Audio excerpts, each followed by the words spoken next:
Hola, ¿qué tal? ¿Cómo estás? Bienvenida, bienvenido a un nuevo vídeo de este canal, Herramientas Mentales para el Éxito.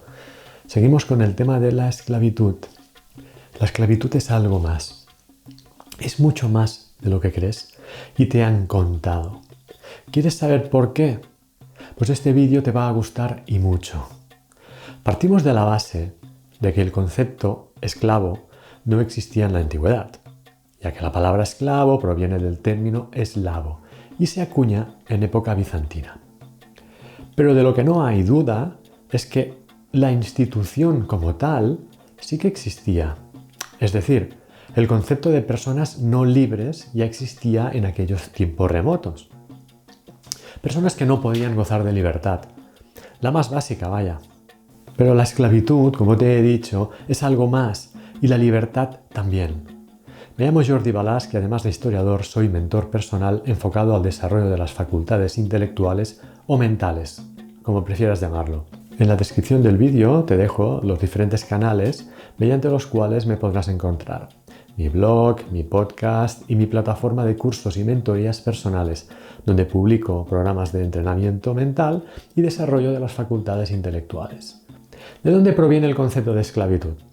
Bueno, en este sentido existen muchas teorías, pero no hay nada claro, nada claro.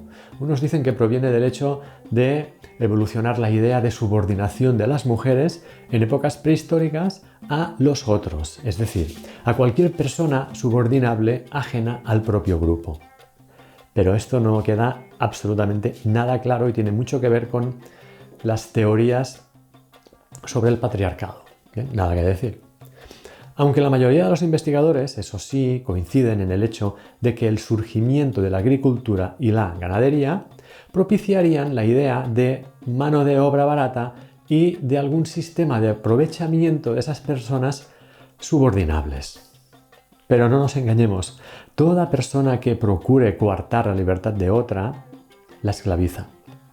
Igualmente, toda persona que se ve coartada en su libertad, ya sea consciente o no de ello, pero sí de los resultados en su vida, es esclava de algo o de alguien. Y sí, he dicho de algo. Un esclavo lo puede ser de su teléfono móvil, de sus adicciones.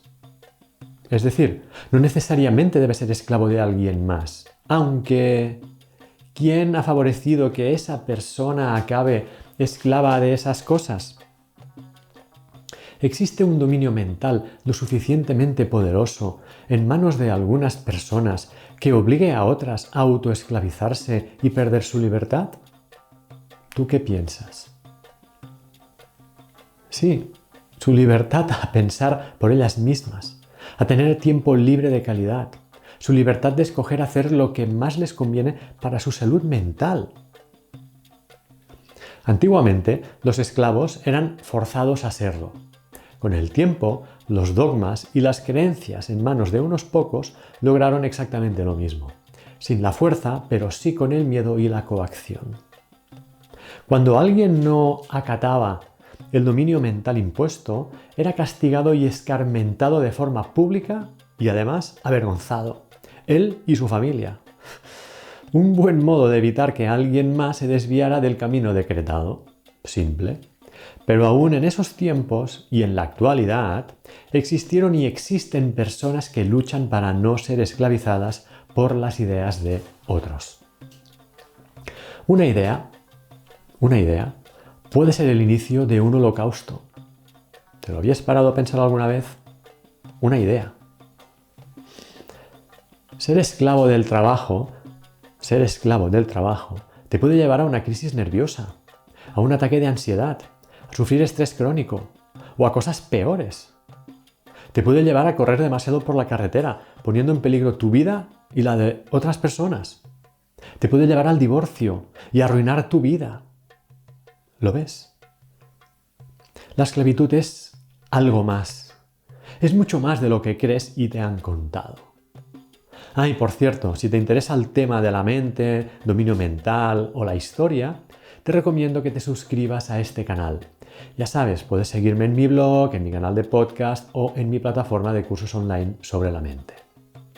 Bien, vamos a contextualizar un poco y vamos a ver un poquito Esto de la historia de la esclavitud, ¿dónde empieza? Bueno, no tenemos muchos registros de la época prehistórica porque lo que te digo son todo teorías sobre la subordinación. Existe la idea de que la mujer tenía que estar subordinada al hombre, pero ¿ciertamente eso era así? ¿Tenemos alguna certeza de que eso era así? No. Tenemos teorías que se imponen y se quieren imponer. Al fin y al cabo, no lo sabemos. Pero bien, hoy vamos a tratar el tema de Mesopotamia y en este sentido, pues vamos a hablar de historia y si te gusta la historia, eso te va a gustar.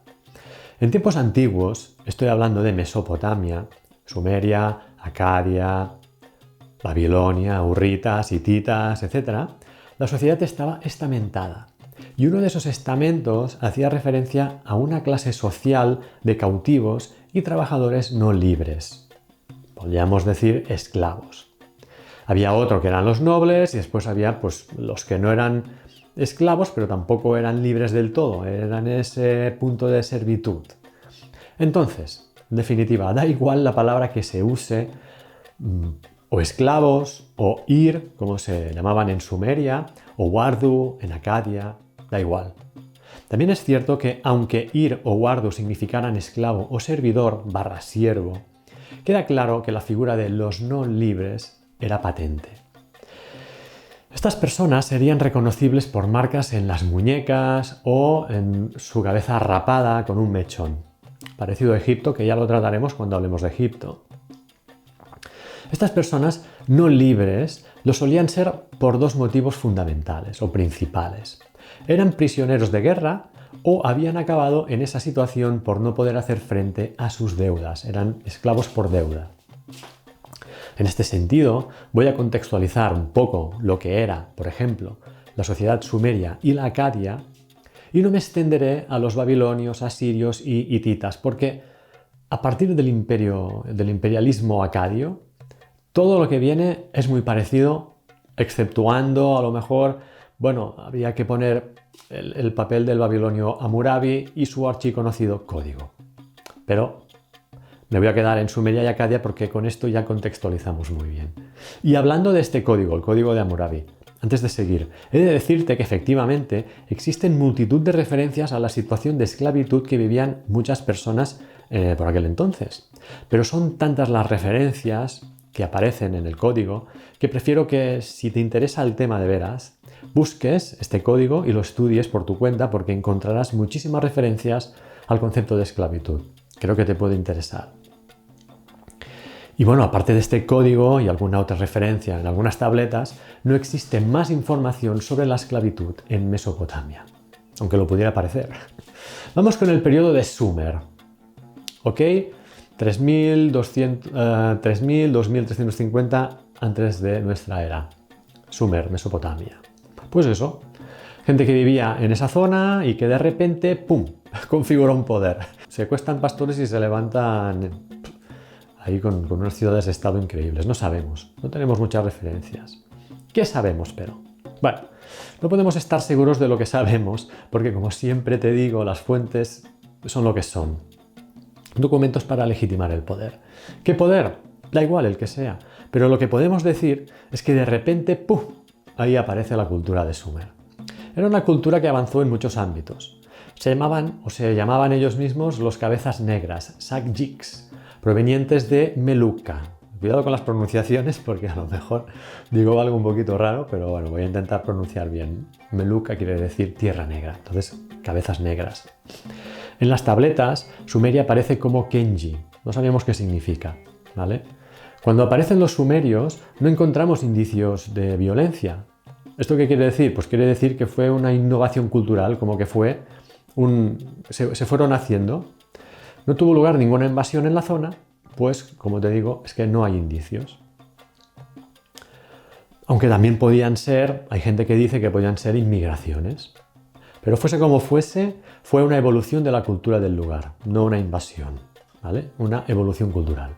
En este contexto aparece la lista real de Sumeria, que, bueno, un cambio de la prehistoria a la historia. Y según esta lista, los dioses enviaron del cielo los primeros reyes de la tierra a Eridu. descendieron del cielo, vaya. Encontramos muchas dinastías prediluvianas. Los dioses crean el mundo y después colocan a los monarcas, porque los monarcas son lo primero que colocan los dioses cuando crean un mundo, ¿no? Bueno, dejando chistes aparte. Cada vez más, la economía provocaba la creación de las ciudades y, derivado de los cambios socioeconómicos, aparece un nuevo poder que controla el poder y la producción. ¿Qué poder era ese? El templo. En los templos empiezan a acumularse las riquezas provenientes de los excedentes, pero es en el palacio quien vive el que lo controla todo. Además del templo, la riqueza se acumula en el palacio también. En este sentido, las diferentes corrientes historiográficas se inclinan por pensar que el templo y el palacio estaban ligados por el poder para oprimir el pueblo. Bueno, era lo que ellos querían, oprimir el pueblo. Pero ¿qué pasa con el tiempo? Que el palacio quiere controlar el poder del templo y viceversa. Las primeras ciudades conocidas en el mundo estaban más o menos organizadas a pesar de ser algo caóticas. En el momento en que las ciudades se iban consolidando, se iban provocando envidias entre las diferentes ciudades-estado. ¿Vale? Que una ciudad-estado, pues si no lo sabes, que evidentemente seguro que lo sabes, era ese territorio que dominaba una gran ciudad y la que gobernaba pues, el amplio territorio y los pueblos de dentro de esa zona. Cada ciudad, en aquella época, cada gran ciudad era una ciudad-estado. Y con el tiempo, unas anhelan los territorios de las otras. Las más poderosas quieren los terrenos de las otras, como el caso de Umma versus Lagash. Información encontraréis en los libros. Los territorios que existían entre unas y otras ciudades-estado eran los que provocaban siempre pues, esas disputas, esos enfrentamientos y pues eso, se empieza a competir por el territorio sin definir. Tenemos el ejemplo de la estela de los buitres. A más territorio, más riquezas, más mano de obra y más poder. Y aquí empezamos a olisquear el tufillo del esclavismo que conocemos en la actualidad. Una costumbre era secuestrar las figuras de los dioses, de los enemigos, esto es curioso, para que estos tuvieran la sensación de que sus dioses los habían abandonado. Hay una gran vinculación entre Dios y los enfrentamientos y alzamiento del monarca, ya que las guerras siempre eran en nombre de Dios. Esto como en la Edad Media, todo se hacía en nombre de Dios. Entonces había que ir a la guerra, se iba en nombre de Dios. Dios era una figura que servía para todo. En aquella época también. De hecho, evidentemente, los templos, entre comillas, de la Edad Media, pues no inventan nada. Vamos un poco a ver la sociedad sumeria. Gracias a los archivos de Lagash sabemos cómo era más o menos la vida de los sumerios. La tierra estaba repartida entre la nobleza, personas libres, y los no nobles, que eran comunidades familiares, también habían los templos, y fueron innovadores produciendo tecnología agrícola para su necesidad, pues la tierra, no hace falta decir, era la base del mantenimiento del imperio. El templo arrendaba tierras para conseguir beneficios, era un modo de ganarse la vida, eso también se hacía en Egipto. Sabemos, y más adelante, sabemos que la sociedad se dividía en tres grandes estratos sociales. El rey, el primer estrato, el rey, que era el lugal, el príncipe en sí, luego había la familia real, la nobleza, funcionarios y sacerdotes, y libres en general, que eran los lu, primer estamento. Luego tenemos el segundo estamento, los shublugala, dependientes no esclavos. Dependientes no esclavos. Un esclavo carece de libertad y un dependiente, ¿qué te parece? ¿Carece de libertad? No eran libres, pero tampoco eran esclavos. Eso es lo que se dice en los libros. No sabemos si eran siervos o qué eran, pero parece ser que probablemente deberían ser siervos dependientes, es decir, pues es un tipo de esclavitud. Y luego tenemos ese estamento que era específico de los Sak-Oir en Sumeria, que eran los esclavos. ¿Vale? Los Sak, como te he comentado antes, quiere decir cabeza. Y entonces a ellos se les denominaba como cabezas de reses, como el ganado, eran ganado. ¿Vale? Es decir, En época de la primera gran civilización conocida y aceptada como tal, ya aparecen referencias a los esclavos, es decir, personas sin libertad que se vendían como las reses. Y para que todo este sistema funcionase como un reloj, fue necesaria una ley para compactar la sociedad y hacerlo ligar todo. Es entonces cuando aparece el concepto de legislación, ¿vale? Que esto aparece en el siglo XXVI antes de nuestra era. La propiedad de la tierra proporcionaba riquezas que se acumulaban en los templos y los palacios. Y la ley reforzaba todo el sistema, de modo que todo quedaba atado y bien atado. En el ámbito de la religión, el clero formaba parte del primer estrato social, la primera capa. Y el templo acabó siendo un centro de producción por sí mismo. Tenía poder económico y estaba controlado por familias con poder secular. Conocemos dos lugares importantes en este sentido, el santuario de Nippur y Uruk, donde existen muchísimos templos. En el siglo XXIV antes de nuestra era, el rey de Umma, Lugal-Tshaysi, hace el primer intento de superar el concepto de ciudad-estado, conquistando las ciudades vecinas de Lagash, Uruk, Ur y Kish. Y lo consigue. Pero la andadura le dura muy poco. Pero nada, esto no acabaría ahí. Se volvería moda. ¿Por qué? Ya lo verás. Conclusión express. Templo y palacio se reparten el poder. 3 niveles de sociedad, sociedad estamental y legislación para compactar y legitimar el mismo poder. ¿Te suena de algo esto?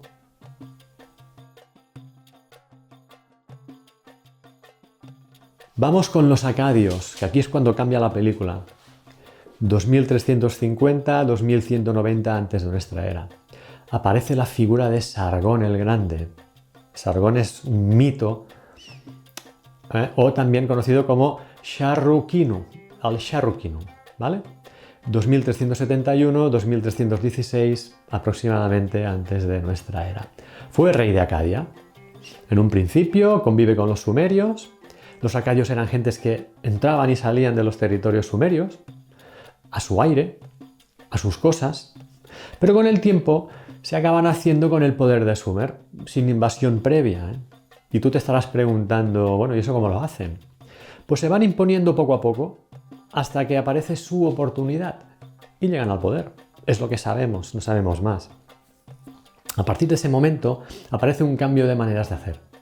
Sargón tiene un concepto político nuevo, cosa que propiciará un proceso de conquista por todos los territorios cercanos, creando así el primer gran imperio conocido, que acabará aglutinando a toda la Mesopotamia, es decir, el primer gran imperio.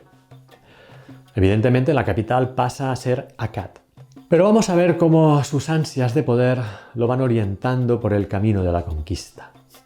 Primero intenta expandir su poder a Kish, luego intenta conquistar las ciudades más importantes de Sumeria como Lagash, Uruk, Ur, etc.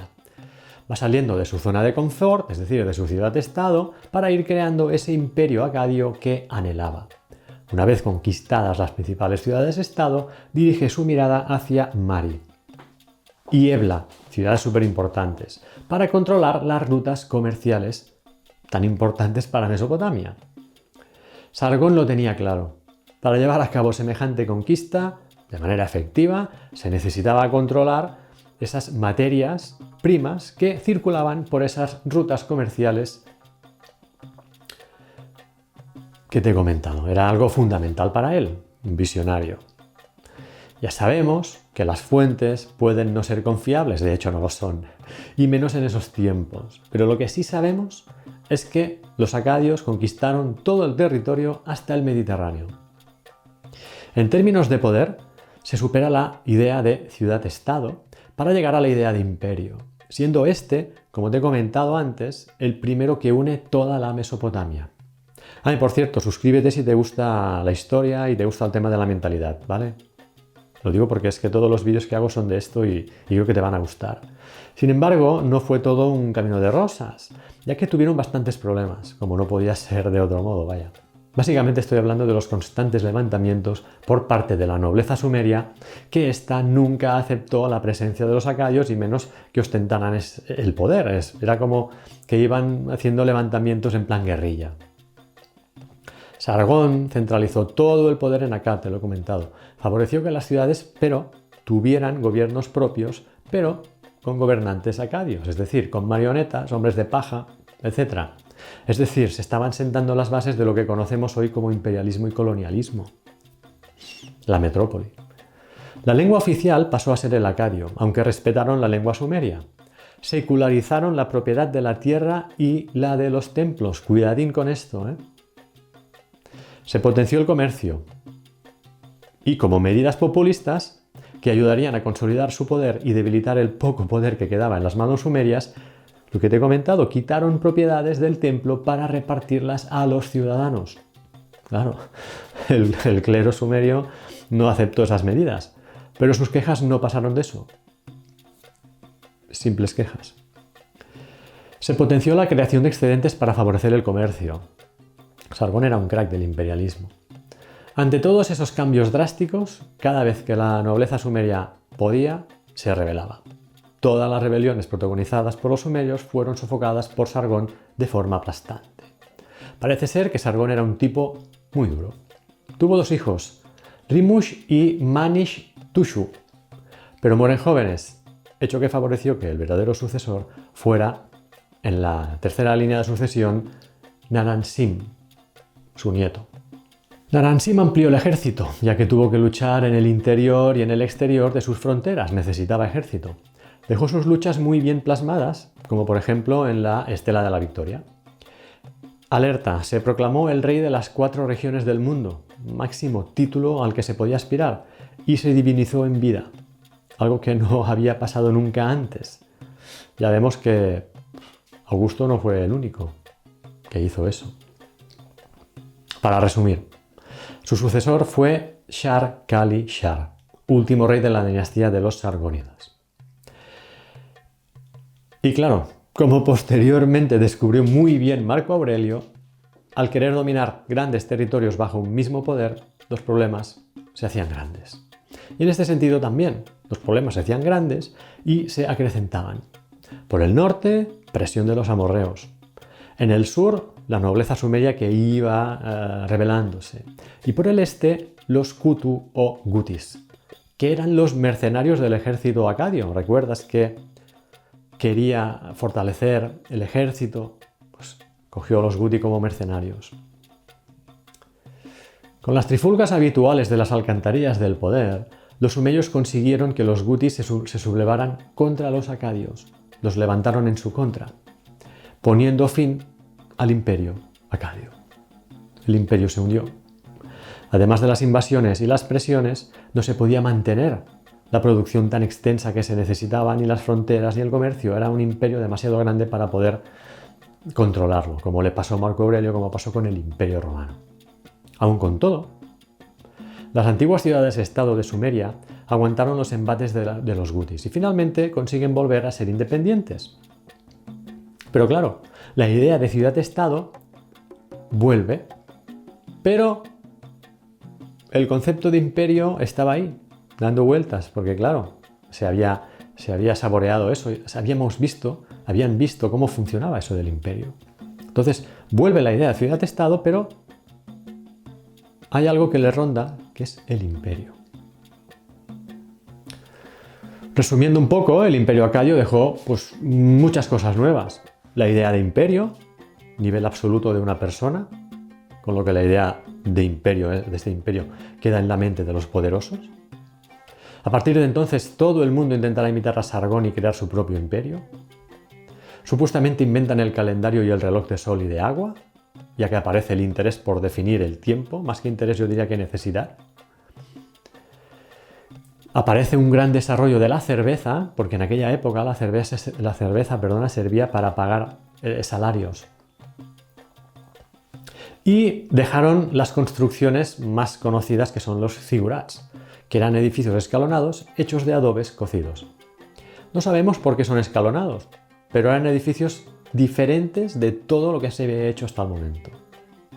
Además también dejaron textos de reformas, provisiones de rectitud, códigos legislativos, un montón de cosas. Y leyes de todo tipo según el tipo de territorio, es decir, hicieron leyes diferentes para diferentes territorios. ¿Por qué? Porque evidentemente cada territorio era diferente. No todo el mundo era igual. Y para finalizar este contexto histórico, te hablaré del Renacimiento sumerio, ¿eh? Esto es un concepto que es conocido. 2190 a 2005 antes de nuestra era, que es cuando los acadios pues desaparecen, resurge Sumer, los sumerios. Ur sería la última ciudad sumeria que conservaría el poder. Ahora el concepto pasa definitivamente de ciudad-estado a imperio. Mejoran los regadíos, la monarquía se consolida como absolutista, la idea de imperio, ejército total, grandes impuestos sobre los productos comerciales y más. El poder absoluto de los gobernantes de Ur fue bastante notable. Es lo que te digo, se va perdiendo esa idea de ciudad-estado para ir a buscar el imperio. En las excavaciones se han encontrado muchísimos tocados de mujer y muchos cuerpos enterrados, de los cuales se ha podido comprobar que fueron enterrados vivos. Esas personas fueron enterradas vivas, en fosas. Muchísimos cadáveres se han encontrado en las excavaciones. De algún modo, esto nos da una idea de lo que representaba ese poder absoluto de esos monarcas. Y a finales del siglo XXI, antes de nuestra era, en la dinastía tercera, acaba el resurgimiento sumerio / acadio, porque estaban ahí un poquito mezcladitos en el poder. El último rey fue Ibisin, de la tercera dinastía, el cual se encuentra enfrentado con los amorreos, que se están asentando por toda la Mesopotamia. Poco a poco se irían haciendo con el poder. Estamos hablando de Babilonia. Y de Elam vendrían los problemas, la ciudad de Elam. Vendrían los problemas, vendrían los amorreos y el fin definitivo de los imperios sumerios y acadio. Y mientras, en Babilonia, una dinastía también amorrea tomaría el control del poder político. Y aunque los amorreos eran vistos como ignorantes, conocidos como Martu, y nómadas, concepto totalmente antagónico al sedentarismo sumerio, lentamente las ciudades irían cayendo en sus manos, hasta que estos se consolidarían en la Baja Mesopotamia durante el periodo conocido como Paleo-Babilonio. Los amorreos cambiaron sus nombres por nombres babilonios y se fueron sedentarizando, si es que se puede decir así. Muchas fueron las ciudades que pugnaban por el poder hasta que finalmente Babilonia se acabaría imponiendo. Bueno, y con este pequeño resumen de Sumer y Acadia, creo que la contextualización queda clara, ya que lo que viene después es más de lo mismo. Así que siguiendo con el tema de la esclavitud, sabemos que este estamento era pequeño en esas culturas, ya que el sistema productivo estaba generalmente basado en la relación de dominio-dependencia, es decir, un feudalismo a la antigua, vamos. La figura del siervo dependiente era suficiente para saciar las ansias de poder de las élites. Estas buscaban lo de siempre, recursos y mano de obra. Los esclavos solían traer muchos problemas, así que su sistema se basaba en métodos de servitud y dependencia. También sabemos que normalmente los cautivos de guerra eran decapitados en el mismo campo de batalla, con lo cual los esclavos de guerra eran más bien pocos. Caso aparte era el de las chicas cautivas. Estas no daban tantos problemas y eran más fáciles de dominar, esclavizar. Así pues, eran un grupo bastante más numeroso en esas sociedades antiguas que los esclavos cautivos de guerra. Estas esclavas eran puestas a trabajar en ámbitos como el tejido, la cerámica y trabajos agrícolas y tema de área privada. También hacían de paridoras y sus hijos solían acabar siendo esclavos en los ámbitos privados, como te he comentado. Aparte de ellas acabar muchas veces en el ámbito privado, los hijos también acababan en el ámbito privado, ya que así podían estar mejor vigilados a la vez que se integraban mucho mejor en el ámbito familiar. Una pequeña cita. El Shu Suen cegó a los hombres de las ciudades conquistadas y los asignó al personal de los huertos de Enlil y Ninlil y de los demás grandes dioses. Y él donó a las mujeres de las ciudades conquistadas a las casas de tejedoras de Enlil y Ninlil y de los demás grandes dioses. Esta inscripción encontrada en una tablilla pues da fe de esto que estamos comentando. Pero lo más importante, estos esclavos y esclavas del ámbito privado no podían ser puestos en libertad por sus amos, por algún tipo de decreto real, o incluso podían llegar a comprar su propia libertad. Hecho que no era habitual, pero existía la posibilidad. Que aquí es donde, como sabes, voy a centrar básicamente toda esta serie documental. En el hecho de la manumisión, en el hecho de poder acceder a la libertad cuando fue posible. Así que, quizá contrariamente a lo que pudiéramos pensar, al menos en la época sumeria, acadia, babilonia, etc., no parece que los esclavos fueran tantos como nos parecería, y sus condiciones normalmente pues tampoco parecería que fueran las peores, aunque evidentemente pues no tenemos muchas fuentes, pero sí que de las fuentes que tenemos, fiables o no, nos queda el hecho de que había mucha esclavitud en el área privada y que estaban muy integrados en la familia. Los esclavos de ámbito público no lo tenían tan fácil. Evidentemente información tenemos muy poca y además es que las fuentes se escriben desde el poder. Es muy difícil que desde el poder se hable de la esclavitud. A ellos les importaba tres pitos la esclavitud. Les importaba en el sentido de que era mano de obra barata que ellos disponían, pero no iban a gastar tiempo escribiendo cosas sobre los esclavos, porque estamos tratando con el poder y el poder no pierde el tiempo en eso. Les da igual. Para concluir este vídeo, vemos que existía el concepto de libertad pagada, es decir, que un esclavo podía llegar a ser libre.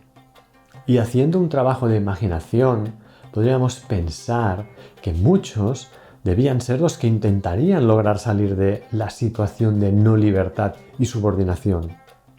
Ese estadio de esclavitud era el primero a batir, pero luego quedaría el segundo, la servitud.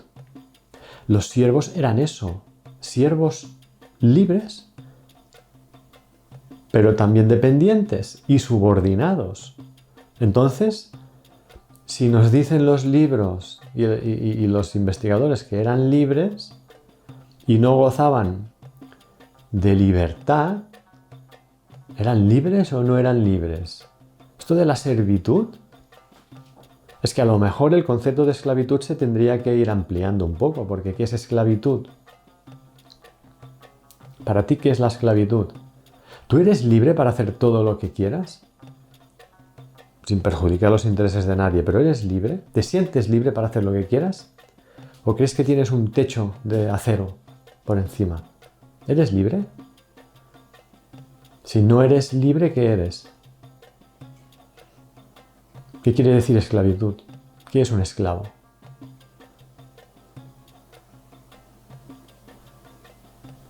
Es una buena pregunta, ¿no? Me interesaría mucho que reflexionaras sobre este tema, ¿vale?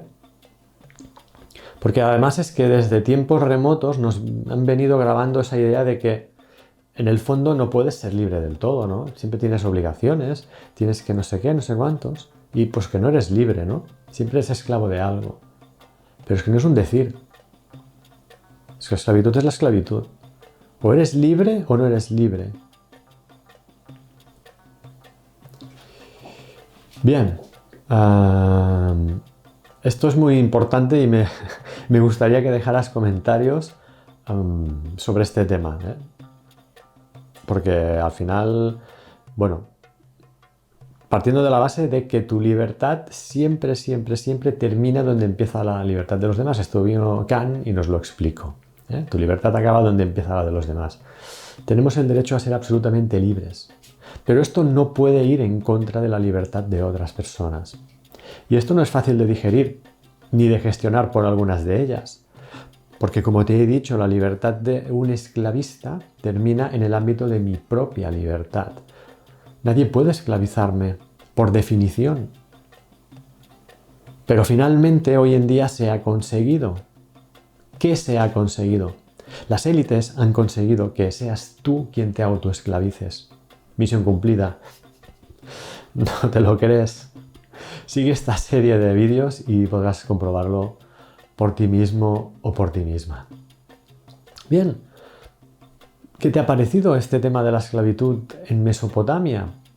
¿Quieres dejar algún comentario al respecto, aparte de esas opiniones que te he pedido sobre el tema histórico? Y bueno, ¿crees que las personas no tienen la tendencia a autoesclavizarse en la actualidad? Comenta, ¿vale? Y abrimos debate. Y bueno, como siempre, espero que te haya gustado este vídeo. Si es así, no lo dudes y haz clic en me gusta.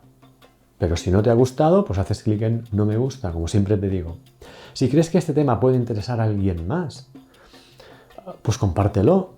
Y si todavía no estás suscrito o suscrita a mi canal, suscríbete ahora, ahora, y haz clic en la campanilla, ¿vale? Y así, pues, teóricamente te llegarán las confirmaciones de que si subo un vídeo y tal.